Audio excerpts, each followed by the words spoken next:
Students, welcome to Sunil's tutorial. I'm Sunil Midwani and today we'll be doing this chapter called as chemical kinetics. Now, let's see what is the relationship between order and molecularity of a reaction. Order and molecularity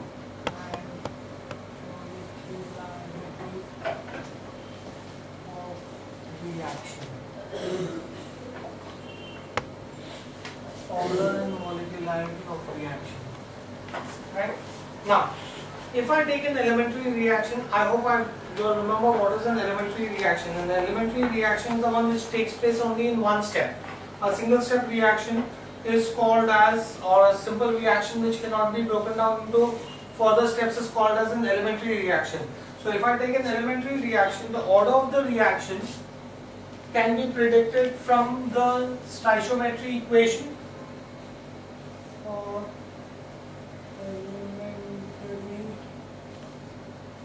Reaction. We had seen this when we are doing order of the reaction. For elementary reaction, the order of the reaction can be predicted.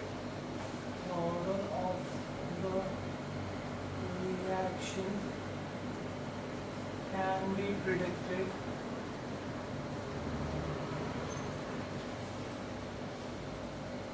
order of the reaction can be predicted from stoichiometry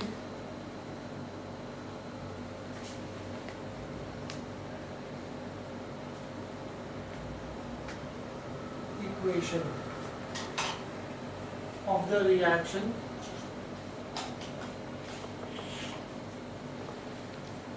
except in certain cases.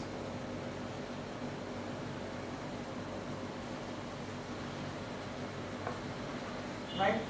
Now, the order and the molecularity, I hope you all remember what is molecularity of the reaction. Molecularity of the reaction is the number of reactant molecules that take part in the reaction.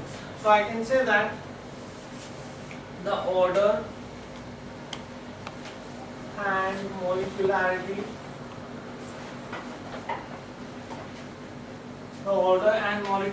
of an elementary reaction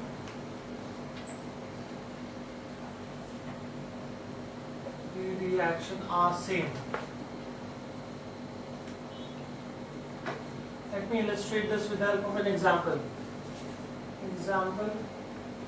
Suppose if I have ozone gas that gets converted into oxygen gas and oxygen atom. Right? Now for this reaction, the rate of reaction will be equal to K times, there is only one element, ozone, K times the concentration of ozone. If it is only K times the concentration of ozone, that means this is going to be a first order reaction. If it is K times the concentration of ozone, that means it is going to be a first order reaction. I can say this is first order and it is, if you can see here, what is molecularity? It is the number of reactant molecules. How many reactant molecules are taking part in the reaction? Only one reactant molecule is taking part in the reaction. That means this is a unimolecular reaction. That means this is a first order and it is unimolecular. It is a first order reaction and it is unimolecular. Similarly, I could give you another example.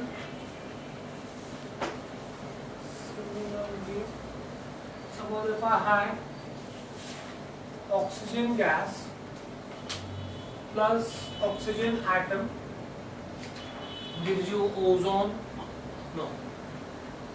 If I had ozone gas plus oxygen atom will give you 2 oxygen molecules. Right? Now, this I can say is a second order because here the rate of the reaction will depend upon the concentration of ozone gas and the concentration of oxygen atom that is present. So I can say that this is second order, and what will be its molecularity? How many molecules are taking part? How many reactant molecules are taking part in the reaction? 2.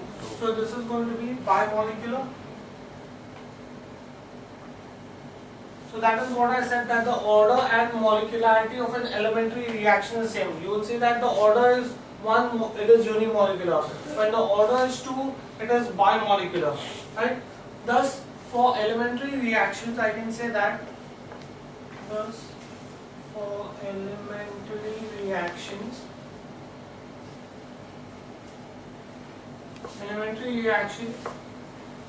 unimolecular reaction is first order. Unimolecular reaction is of first order. I just showed you this. First order bimolecular reactions are of second order. Right? However, the converse is not true.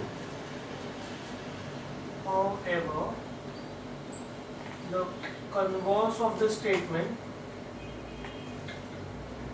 is not true. The converse of this statement is not true. All first order reactions are not unimolecular and so on.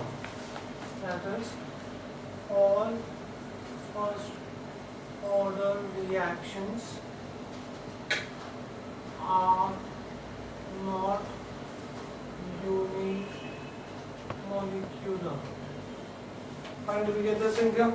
So, thus the order of an elementary reaction is not equal to the molecularity when one of the reactant is present in large excess. We said ideally the molecularity should be equal to order. When will the molecularity not be equal to order? When one of the reactant is present in excess. Right? Remember I showed this to you in pseudo first order reaction. The order of an elementary reaction,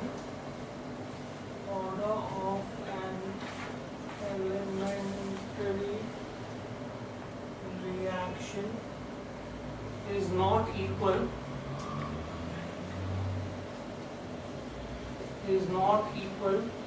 to its molecularity, when one of the reactant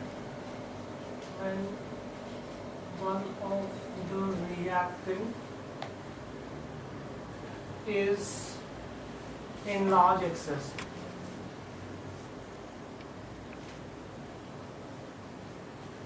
Right? Or where the solvent may be the reactant. Or where the solvent may be the reactant.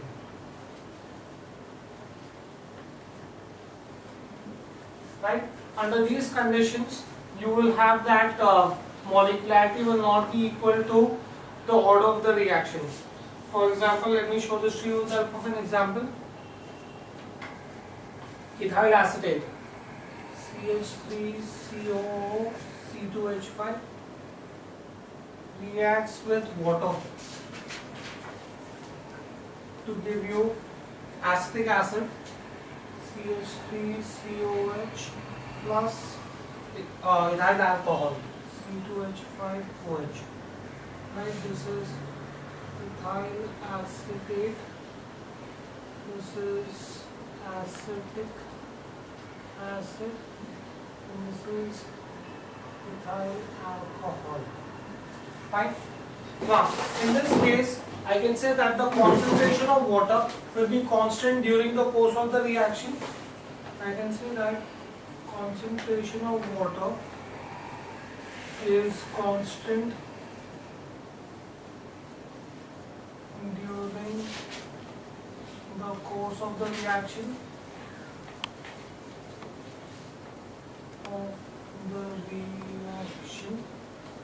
Concentration of water is constant during the course of the reaction. Therefore, the reaction obeys the first order, but it is bimolecular. Therefore, the reaction reaction obeys first order,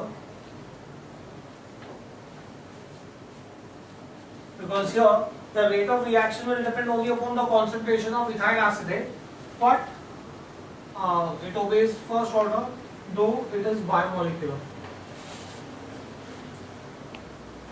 Though it is bimolecular.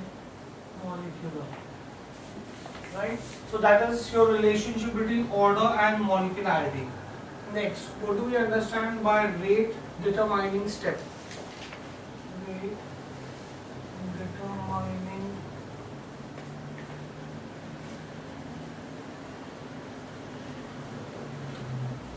step. Now, rate determining step. The slowest step in the reduction, or the slowest step in the reaction mechanism is called as the rate determining step, as it determines the rate of overall reaction. Right? When you have a reaction in which you have series of steps, all those steps would take place at different speed. All those steps would have a different rate. Out of all those steps, the step that has the slowest rate is called as the rate determining step, because it will affect the overall rate of the reaction. So when you have a reaction in which you have multiple steps, the step that has the slowest rate will be called as the rate determining step. Right? Do we understand this?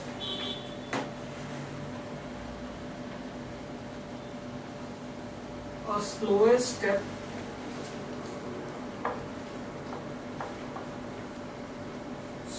in the reaction mechanism,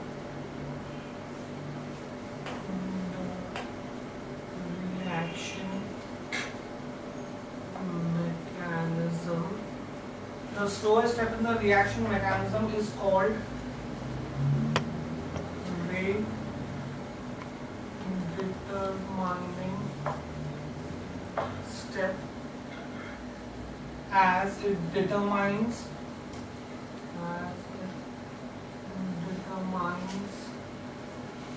the rate of overall reaction. The rate of overall reaction. That is what is rate determining step. Fine, do we get this thing here? If you had an elementary reaction, now elementary reaction does not take place in multiple steps. That means if you had an elementary reaction, the rate determining step of an elementary reaction will be nothing but rate law, and it can be predicted from the stoichiometry equation. Once I write the equation, I will know what are the reactants on which the rate of the reaction depends. Right? Now, if the concentration of the reactant is raised to exponent that is equal to some coefficient. Remember, I told you that it is raised to x or y, the stoichiometric coefficients. The stoichiometric coefficient in the balance equation of a step, the rate law for the overall reaction could be then experimentally determined. So, if you have an elementary reaction, in an elementary reaction, the rate determining step is the rate of the reaction, which can be found out by stoichiometry equation. Fine, do you get this? It's only in multiple step reactions that you have to find out which step has the slowest rate, that then becomes the rate determining reaction. Fine, do we get this thing here? Next, what do we mean by reaction intermediate?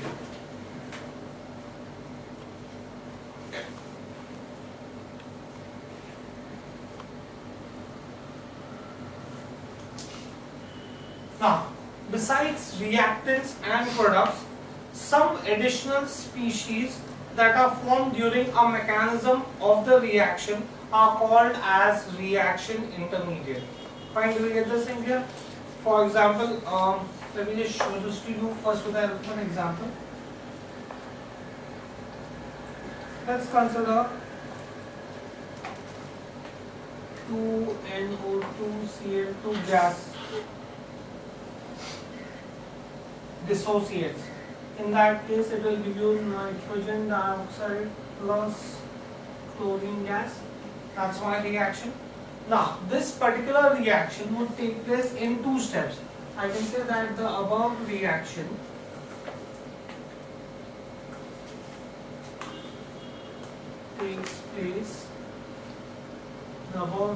takes place in two steps. What are the steps in which the reaction will take place? First, nitrogen dioxide chloride gas would dissociate to give you nitrogen dioxide gas plus chloride atom. This would be a slow step. Let's assume that the rate constant is K1, right? Then this chloride gas would further react. This is my first step of the reaction. In the second step, the chloride atom that is formed would further react with nitrogen dioxide chloride gas to give you nitrogen dioxide gas plus chlorine gas. This would be a fast reaction, right? Let's assume that the rate of this reaction is K2. Now in this reaction you can see that there is an additional species. Which is the additional species in this reaction? The chlorine atom, right? Besides the reactant and product, during the process of the reaction some additional species are formed, and these additional species are called as reaction intermediates. Fine, do we get this in here? So here this chlorine atom that helps in completing the reaction is your reaction intermediate. Fine, do you understand? So we'll write this down. What is the reaction intermediate? I can say that besides reactants and products, besides reactants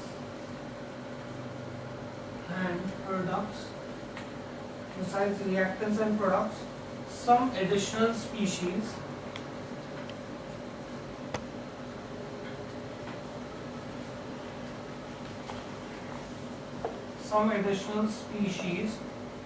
that are formed during the mechanism of the reaction are formed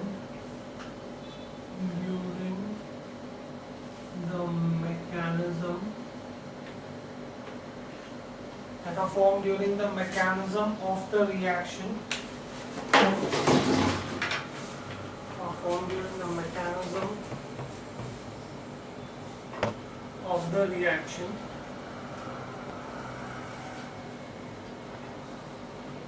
are called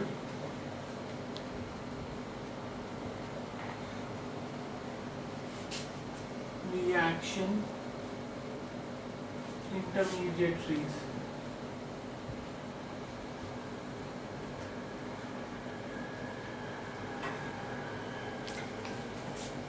Right?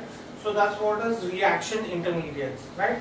So reaction intermediates is formed in one step and gets consumed in the subsequent step. As you can see that in the example I gave you, reaction intermediate was formed in the first step and it got consumed in the second step, subsequent step. The concentration of the reaction intermediate is very small, hence it does not appear in the rate law, right? In case of catalyst, as it is present in the beginning of the reaction, its concentration appears in the rate law. So I can say that reaction intermediates are formed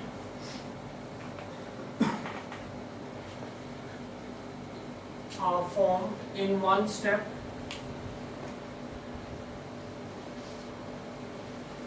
and get consumed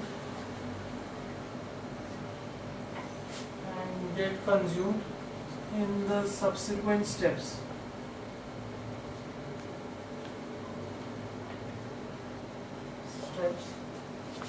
Right? Their concentration is very small, hence they do not appear in the rate law.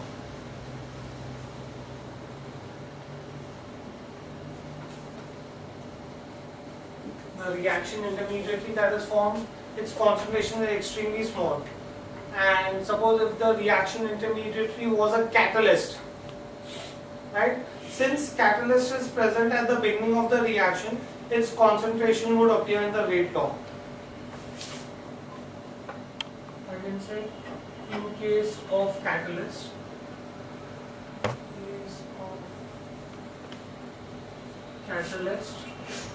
as it is present at the beginning of the reaction, it is present at the beginning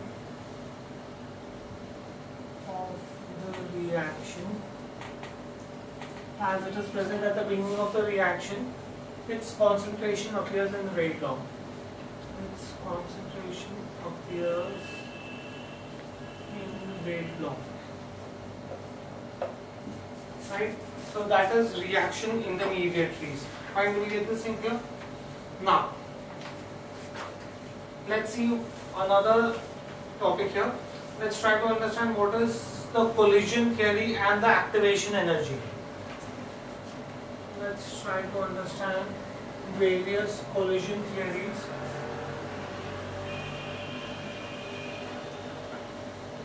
and activation energy.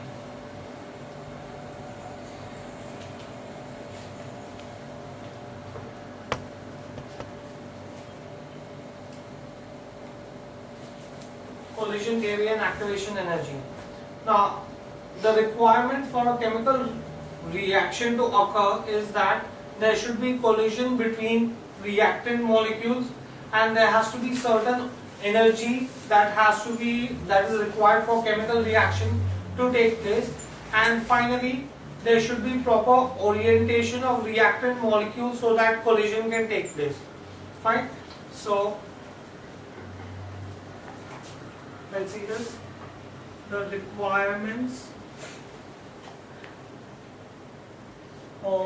for a chemical reaction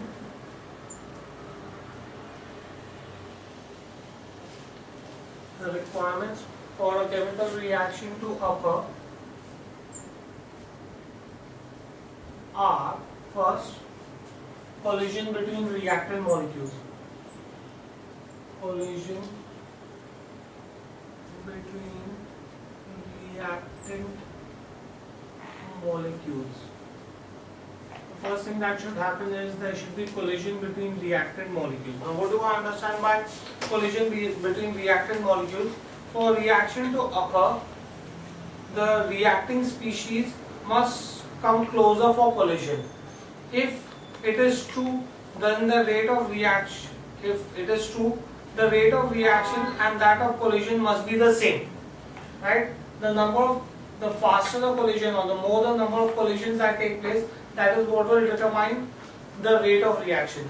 So reaction would not start unless and until the reactant molecules come close to each other and collide against each other, right?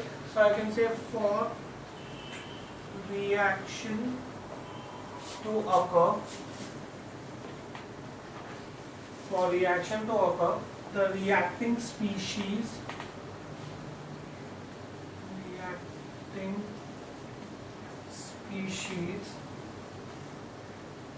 must come closer for collision.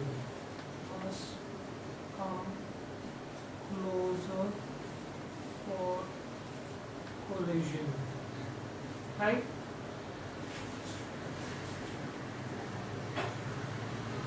Now, if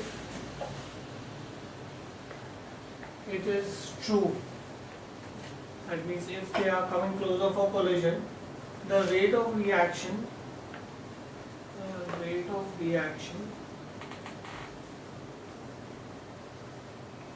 and that of collision, how fast the collisions are taking place, right?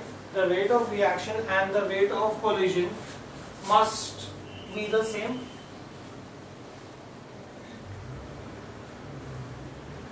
But here guys, we have a problem. Suppose let's consider if you take gas molecules, right? If you have a gas phase reaction, then the rate of collisions are too much greater, or they are way too greater than the rate of reaction, right? So in liquids also you have collisions which are greater, far greater than the rate of reaction. So how can we say that the rate of reaction should be equal to rate of collision? First let me write the abnormality down. But in gas phase reaction,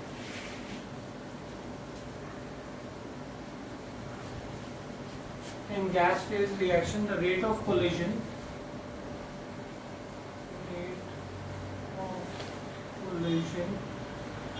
is much greater than the rate of reaction. Is much greater than the rate of reaction. Same is true in the liquid phase also. In liquids also, how do I know that the rate of collision is much greater? I could find out the rate of collision by kinetic theory of gases. That's how I know that the rate of collision in gases is much greater than the rate of reaction. I can say that in liquids also,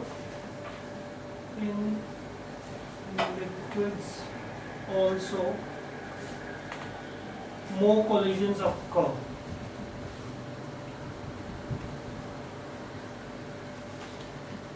Right?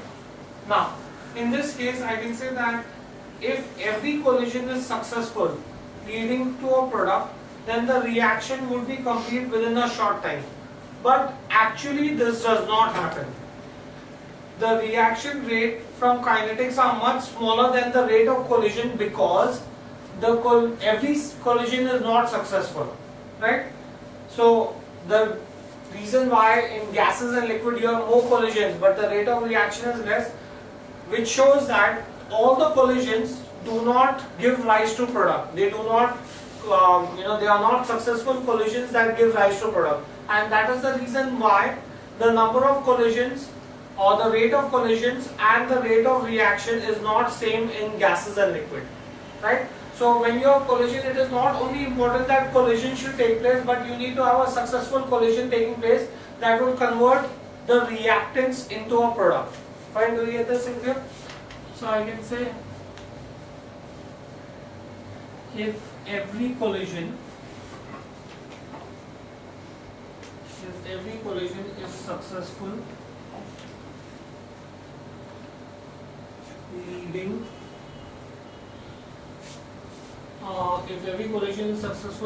to the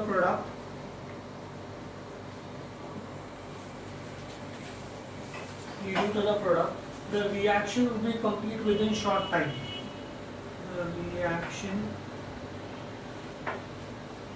would be complete within short time, right? But actually this is not so.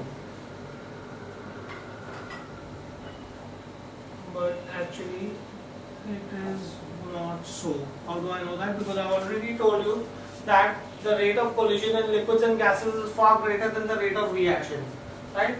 The reaction rates from kinetics,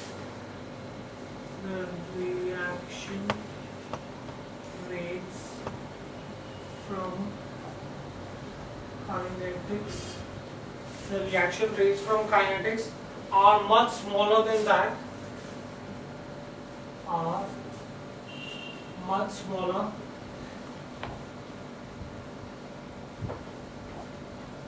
than the rates of collision.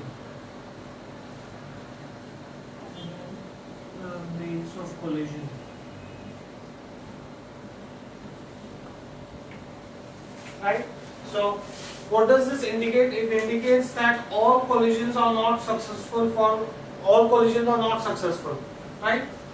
This indicates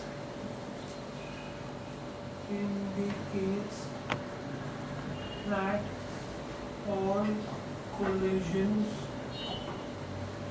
are not successful. That is the reason why there is a difference between the rate of collision and the rate of reaction. Thus, collision is not a sufficient cause for reaction to occur. Thus, collisions is not a sufficient cause for reaction to occur. So if I say the collision between reactant molecules and the reaction should occur, I just proved it to you that it is not only, collision is not the only reason why a reaction would occur, right? Now besides collision, the first requirement is that the reacting molecules should collide. But just because they are colliding, that does not mean that the reaction will occur. This is just one of the conditions or one of the prerequisites required for a reaction to occur. The second is energy requirements. Energy requirements.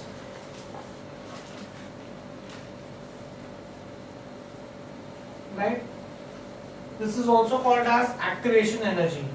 For reaction to occur, molecules must collide with a certain minimum kinetic energy to break or to remove the outermost electrons and break the bond. If they just collide, they will neither remove the electron from the atom nor will the bonds break.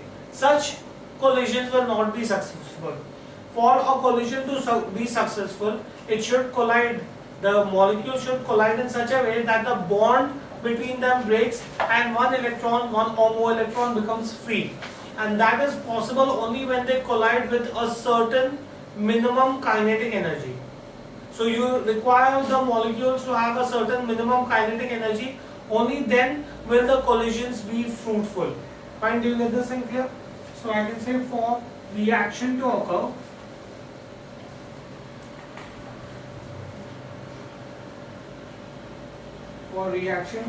molecules must collide. Molecules must collide. Molecules must collide with a certain minimum kinetic energy.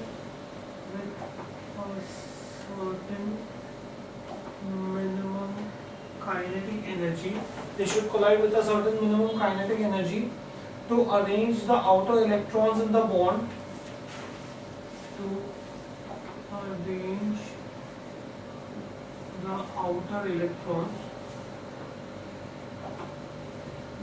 Arrange the outer electrons in bond breaking or making. Bond breaking or making. Finally, get this thing here. The colliding molecules must possess minimum kinetic energy necessary to react. Now this energy is called as the activation energy. So what is activation energy? It is the minimum kinetic energy required for molecular collision so that the reaction could start, or the minimum kinetic energy that the molecule should possess for such that such molecular collision would lead to a reaction. Right? So I can say that the colliding molecules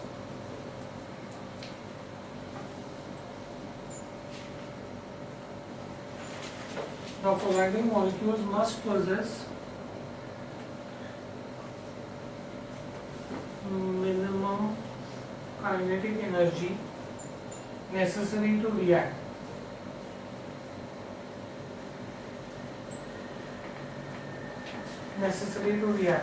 Right? Which is called as the energy of activation or the activation energy. I can say thus activation energy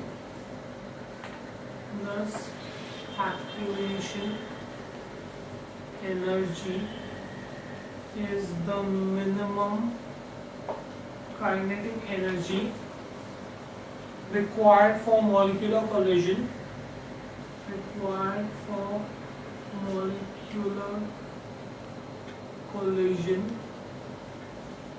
To lead to reaction.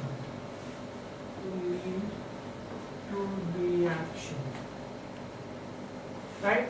That would be called as your activation energy. So molecules that collide with energy less than the activation energy do not lead to the formation of product. and that is the reason why the number of collision or the rate of collision is not equal to the rate of reaction. I can say that the molecules colliding with an energy,